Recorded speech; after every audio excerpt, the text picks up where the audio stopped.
من يطع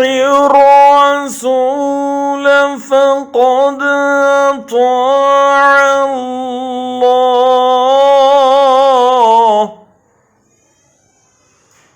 ومن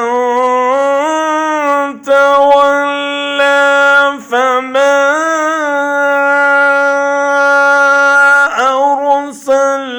أرسلناك عليهم حفيظا من يطع الرسول فقد أطاع الله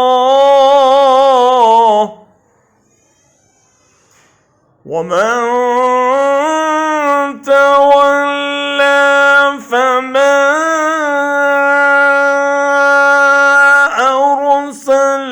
أرسلناك عليهم حفيظا जिसने रसूल की इताअत की उसने दरअसल खुदा की इताअत की और जो मुंह मोड़ गया तो बहरहाल हमने तुम्हें उन लोगों पर पासबान बनाकर तो नहीं भेजा है. And who obeys the messenger has obeyed Allah, but those who turn away we have not sent you over them as a guardian.